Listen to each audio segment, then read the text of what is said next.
Hello and welcome. You're watching India Global. I'm Gaurie, Dwivedi. Over the course of the next 30 minutes, we'll get you all the stories that matter to the global Indian. But first up, as always, we start with headlines.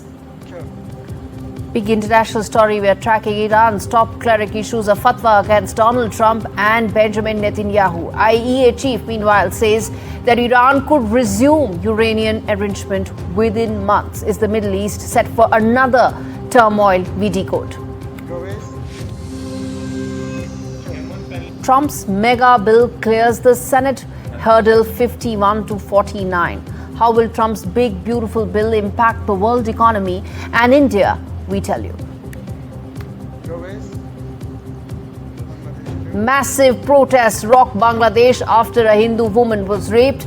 Reports suggest that prime suspect in the case, that's a local leader, Faisal Ali, is associated with the BNP. Which way the case goes and how much and how soon justice is given will be a testimony to Naya Bangladesh.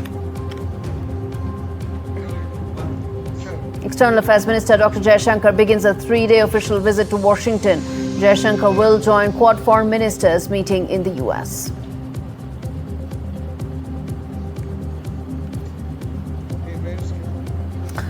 And Europe boils in summer as heat wave warms the continent. Europeans are now bracing for the first heat wave of the northern hemisphere.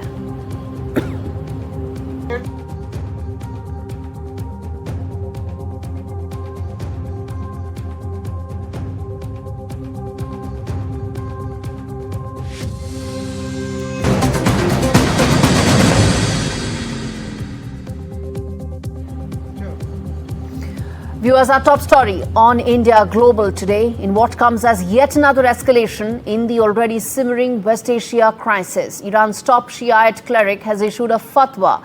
Now, what is that? It's a religious decree against US President Donald Trump and Israeli Prime Minister Benjamin Netanyahu, saying that they are enemies of God. And the decrees are from the Grand Ayatollah, who's called on Muslims across the world to now target these two leaders, unite and bring down the American and Israeli leadership for threatening the Islamic Republic. Now, meanwhile, this comes at a time when there are questions that are being raised about whether or not the Iranian nuclear program has been set back or not. The watchdog says, the United Nations nuclear watchdog says that Iran could produce enriched uranium within months, contradicting what Donald Trump's assertion was that Tehran's nuclear program has been obliterated. There are intel reports as well suggesting that damage has been done, but not enough to set the program back by a decade. Now, these remarks echoed an earlier intel assessment, and what this means is that the Middle East could be set for yet another turmoil.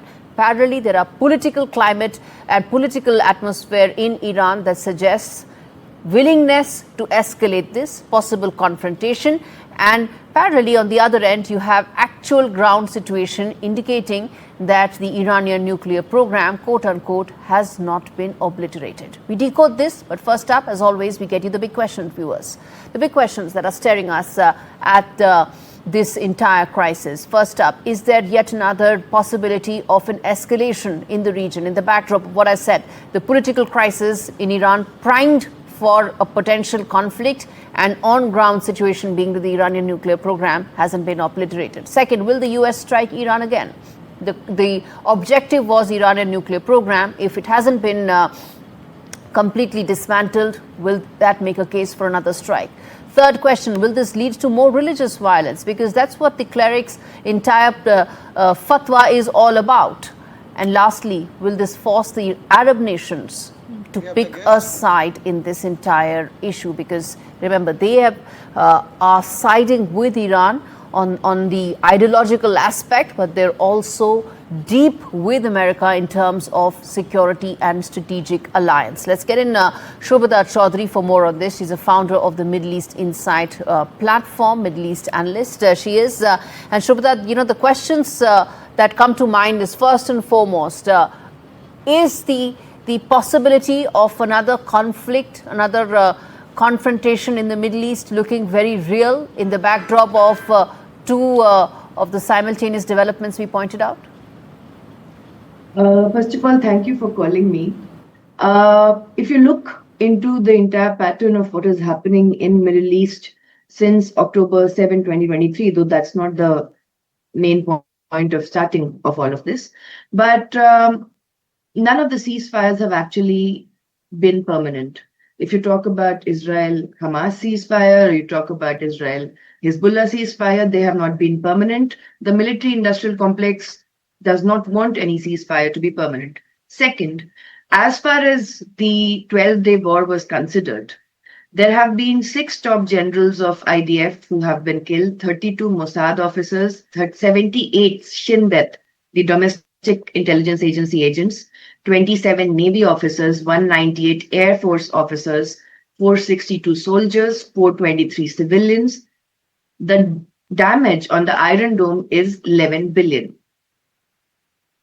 Now, coming to the first question, fatwa is not legally binding outside of the jurisdiction of Iran.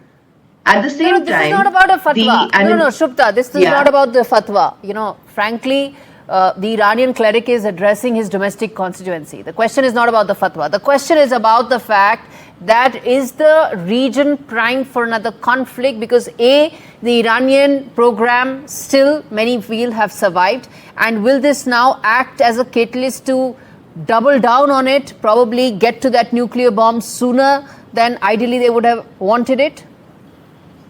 The first point is that the US attack that took place on 21st, 22nd of June, that attacked Fordo, Isfahan, Natanz, the damage of that and the extent of it is classified.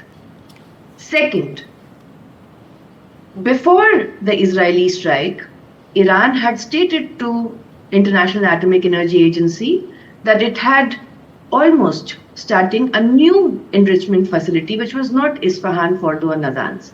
Before that, Israel striked. Third, right now no one knows where is 400 kgs of highly enriched 60% uranium right now in Iran.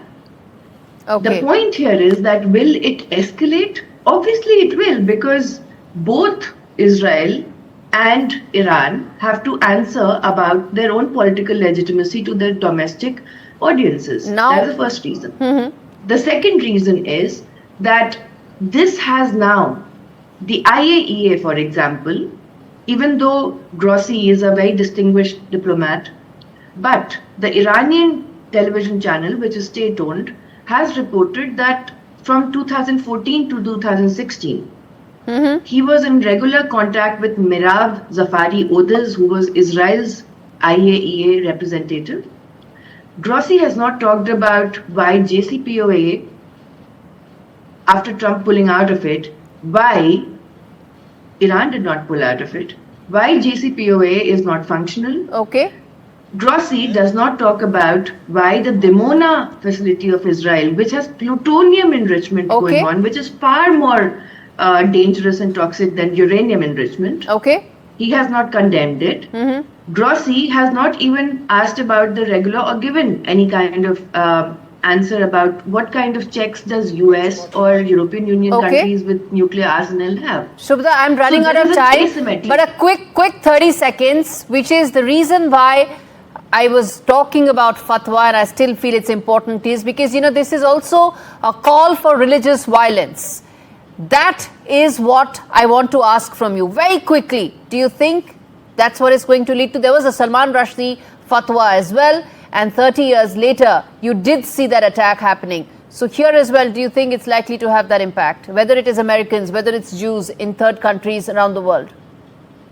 Yes, it will. Non-state actors, it's going to cause massive religious hatred and violence, even though it's not legally binding. But at the same time, do remember that the kind of, the point of starting off the acrimony against the IDF or Israeli state or Netanyahu is not just Iran.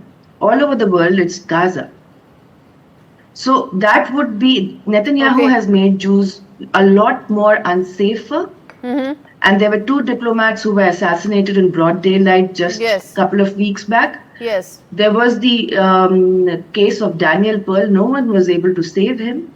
So the hatred against Jews or the violence or the rise of anti-Semitism against Jews who have nothing to do with it will rise. Okay. And all the political actors are going to use this kind of rhetoric for their own advantage. All right. Okay. I'll leave it there, Shubhda, because this conversation is more nuanced. There are several aspects to it as well. The October 7th attack, Hamas. Hopefully, we'll connect again and we'll spend more time in deliberating on all those nuances as well. But thanks so much for speaking to me.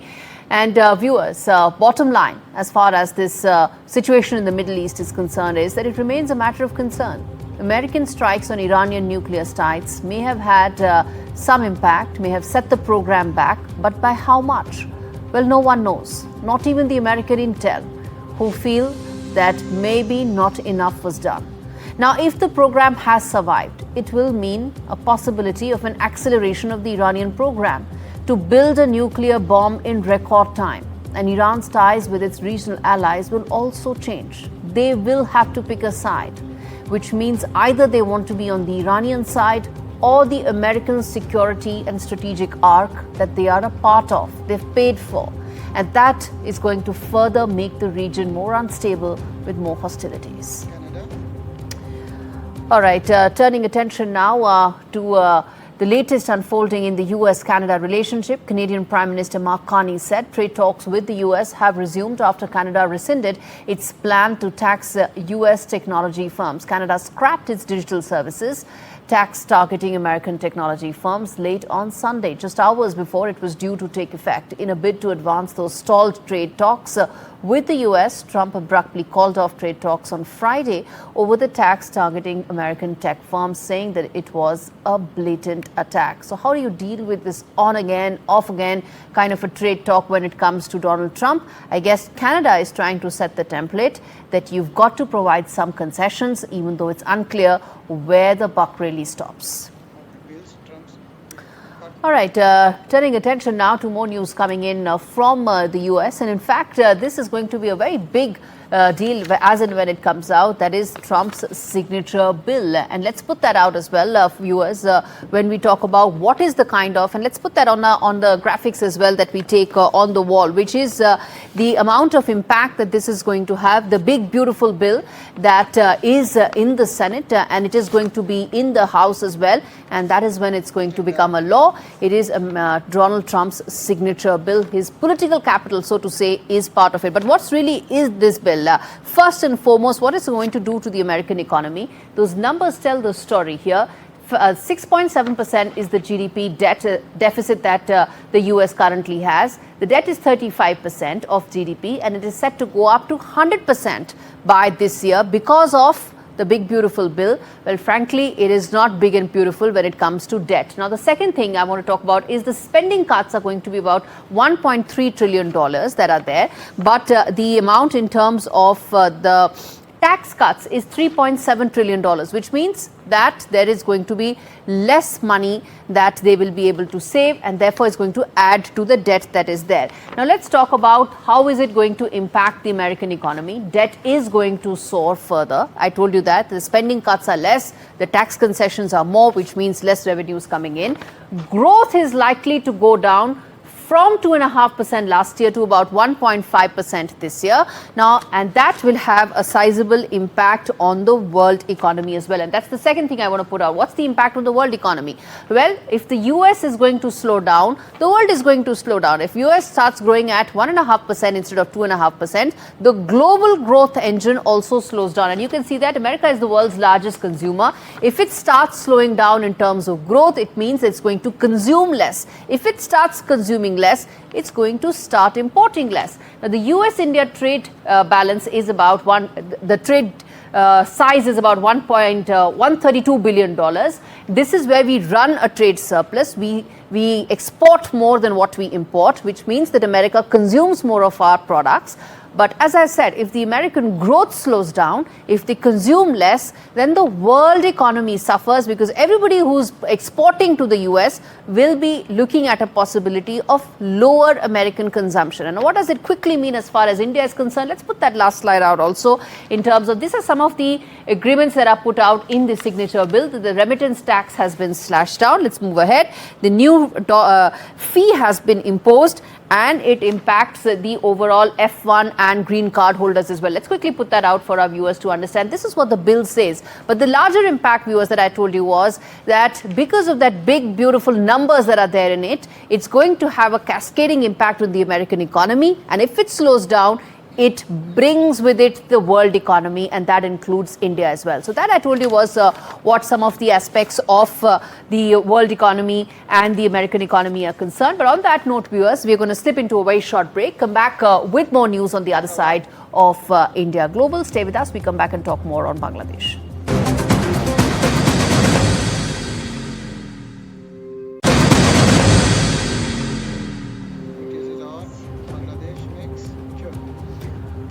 Viewers, it's now time to once again take a look at what's happening as far as Bangladesh is concerned.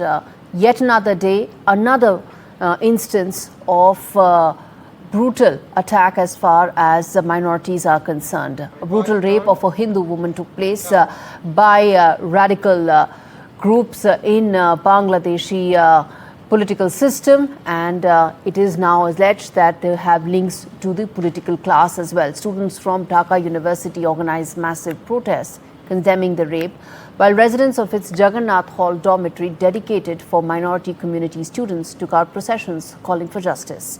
Now, in the midst of all this, there is no clarity as to what could be the next course of action, even as it seems that the police has swung into some sort of an effort to be able to identify the next course of action. There are some reports indicating that the victim may be pressurized to take back her complaint as well. But the larger question that remains, and I'm going to get in Faisal Mahmood to talk on this in terms of the collapse of the law and order machinery, and more importantly, the systemic failure to address the minorities and their concerns. Faisal is a press minister at the Bangladesh High Commission. Faisal, I will give you all the time because at the end of the day, this shocking case that has come to light, as it's soul shattering at so many levels, that one woman was completely she was helpless, she was raped, and there were 4 men who actually filmed that entire horrific case and circulated it on social media. How soon do you think this case should be solved for it to act as a lesson to all those who are trying to target minorities? Thank you, Gaurie. Let me say one thing first, like regardless of any other aspect of the whole thing, like whether any rape occurred or the nature of the relationship between the parties, the digital dissemination of women's naked image is a brutal, clear-cut offense. And I'm using this platform of yours to issue my unequivocal condemnation to the incident. You know, the Bangladesh police has swung into action and arrested 5 people in connection with the incident. But the whole incident seems very vague, and there is no conclusive evidence that the woman was raped. Because, you know, there are stories surfacing on the local media that the women might have had relationship with one other person, and it was a case of, you know, political vendetta. And I mean, your news mentioned about one party, BNP, but it was later proven that those persons were actually affiliated with, you know, Awami League. But again, forget all these things, that the whole issue about, like, you know, circulating a woman's naked image, obviously against her consent, and the whole thing about like beating her is completely, as I said, like I offer my unequivocal condemnation on the incident. Faisal, you raised 2 very important points, and the reason why I didn't interrupt you is because I wanted you to complete for the viewers to also understand what you said, which is that you are alleging that there was not a rape here and there was political vendetta. Do you think such allegations undermine the cause of women's safety at the end of the day? That's what you're doing. Probably. But, you know, I personally talk with the police officers there, because since it involved with a minority lady, and obviously it doesn't bode well for our country as an image, because, you know, the minorities are not feeling full confidence on this interim government after August 5th. So it is our responsibility to protect the minorities. So that's why I personally talk with the police officers there. And, you know, the police officers gave me this sort of like, because the case is still undergoing and the 5 people are being arrested. But they told me that it's probably not a cause of rape. The full I mean, the full incident will come to the fore after the investigation is conducted, but it was probably, it was a political vendetta. The woman was having an affair with another person, and a group of people sort of like staged the whole thing to gain some political brownies. But again, regardless of the incident, regardless of everything, the whole incident was horrific, and I think there was a rage in Bangladesh among the common sensible people that a woman's naked video and beating her, be it minority or minority, cannot be circulated in the social media. It shows that Faisal, I'm going to leave it there. The situation is really under stress. I'm going to leave it there, but I'm going to keep following up on this case, and we're going to keep chatting, hopefully to be able to then talk about speedy justice being given as far as this case is concerned. Faisal Mahmood joining us on that story. Bottom line, viewers, is that this shocking case has become a flashpoint for larger demand for justice and equality for Hindus and other minorities in Bangladesh. The government needs to address the systemic failures that allow such crimes to continue with complete impunity. And this case is a litmus test for Bangladesh's commitment towards women's safety and protection of minorities under Mohammad Yunus's watch. The world is watching, and if the Nobel laureate will provide justice or not is what they are really watching right now. All right, turning attention now to the other story that we are talking. Well, there's a heat wave that is continuing in large parts of Europe, and authorities are now coming out with health warnings to make sure that the southern Spain, which is one of the worst affected regions, is being able to cope with this better. Temperatures are in mid-40s that have been recorded in Seville and neighboring areas. That's the extent to which one may say global warming is taking place, or other factors that have led to Europe actually witnessing unprecedented heat waves.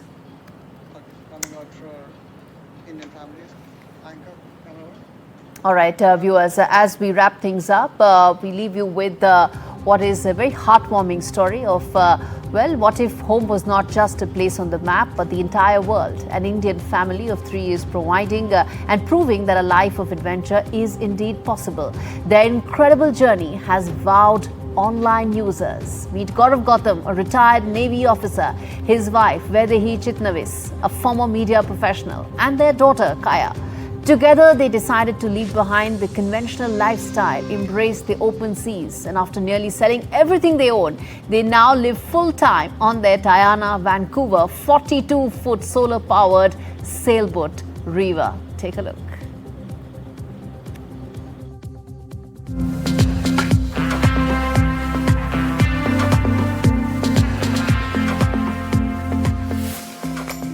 So let's give you a glimpse of what our home looks like. She's a 42-foot ocean-going sailboat called Riva.